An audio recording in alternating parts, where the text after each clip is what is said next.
জেনে নেব এই সপ্তাহের বাজারের পরিস্থিতি। আমাদের সাথে যোগ দিচ্ছেন রাজশাহী থেকে সহকর্মী রাশিদুল হক রুশো এবং গাজীপুর থেকে ইকবাল আহমেদ সরকার। আমরা প্রথমেই জানবো, ইকবাল আহমেদের কাছে যাব গাজীপুরের খবর জানতে। ইকবাল, গাজীপুরে মাছ মাংসের সরবরাহ কেমন দেখছেন আজ সকালে? ডিমের দাম আগের মতোই আছে নাকি কমেছে? আর এখানে সবজির সরবরাহ এবং দাম কেমন?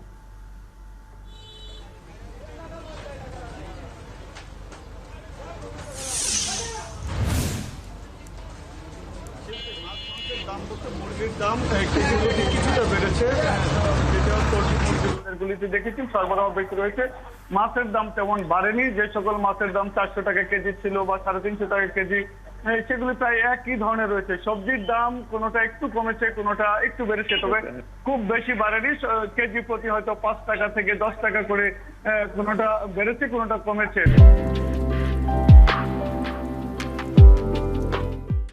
তবে সরবরাহ পর্যাপ্ত পরিমাণে রয়েছে, প্রচুর পরিমাণে সবজি রয়েছে। একেবারে শীতকালীন যে সবজি, ফুলকপি থেকে শুরু করে অন্যান্য সবজি, সেগুলিও পাওয়া যাচ্ছে। আমরা দেখছি যে বরবটি, ঢেঁড়স, বেগুন, লাউ, চিচিঙ্গা, শসা, কাঁকরোল, সব ধরনের পর্যাপ্ত সবজি বাজারে রয়েছে।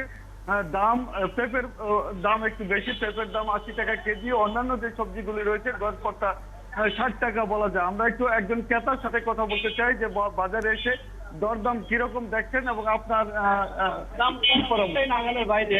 এখানে কলা নিলাম আমি 50 টাকা কেজি, 50 টাকা আলি, যেখানে 20 টাকা থেকে 30 টাকা হওয়ার কথা ছিল। এরপরে কাঁকড়ার নিচে 80 টাকা, ওটাও নাগালের বাইরে। শসা যাচ্ছে 60 টাকা, 60 টাকা বেশি হয়ে যায় আর কি। যেমনি এখনকার যে সিচুয়েশন, এখানে আমি সরকারের প্রতি দৃষ্টি আকর্ষণ করবো যাতে বাণিজ্য মন্ত্রণালয়ের মাধ্যমে এইখানে বাজার মনিটরিংটা একটু বাড়ানো। বাজার মনিটরিংটা বাড়াইলে সাধারণ তাদের ন্যায্য মূল্য দিয়ে সবকিছু কিনতে পারে। ধন্যবাদ শিল্পী। শুনছিলেন যে প্রশাসনের যদি মনিটরিং থাকে, মোবাইল কোড থাকে বা নিয়মিত বাজার তদারকি থাকে, তাহলে হয়তো বাজার একটু নিয়ন্ত্রণ থাকবে। পাশাপাশি আপনাকে জানিয়ে রাখতে চাই, কুরবানির ঈদ সামনে এবং ঈদকে সামনে রেখে মুদি অন্যান্য যে মালামাল রয়েছে, পেঁয়াজ, রসুন, আদা, সেগুলো কিন্তু বেশ চড়া দাম রয়েছে। আজকে আমরা দেখেছি যে পেঁয়াজ বাজারে 70 টাকা কেজি বিক্রি করা হচ্ছে। আদা, রসুন, সেগুলো চড়া দাম। আদা 250 টাকা কেজি, রসুন 230 টাকা 40 টাকা কেজি দরে বিক্রি করা হচ্ছে। মানুষের যে প্রত্যাশা যে বাজার মূল্য আরেকটু কমে আসবে, নিয়ন্ত্রণে আসবে, কিন্তু সেটা কোনোভাবেই মানুষ পাচ্ছে না। বাজারে পর্যাপ্ত পরিমাণে সরবরাহ রয়েছে। শীতকালীন সবজি লাউ, সেটাও সরবরাহ রয়েছে। অন্যান্য যে শীতকালীন সবজি, ফুলকপি, বাঁধাকপি থেকে শুরু করে শীতকালে যে সকল সবজি পাওয়া যায় সাধারণত হওয়ার কথা, সেগুলো পাওয়া যাচ্ছে ফসলের উৎপাদনের কারণে। বা নতুন নতুন ভ্যারাইটি যে কৃষি বিজ্ঞানীরা বের করেছেন, উদ্ভাবন করেছেন, সেইগুলি কৃষকরা চাষবাস করে সেগুলি ফলন ফলাচ্ছেন। পর্যাপ্ত পরিমাণের ফলনও হচ্ছে। আমরা দেখছি যে বেশিরভাগই যদিও হাইব্রিড জাত, উচ্চ ফলনশীল জাত বাজারে পাওয়া যাচ্ছে, কিন্তু তারপরে যেই রকমের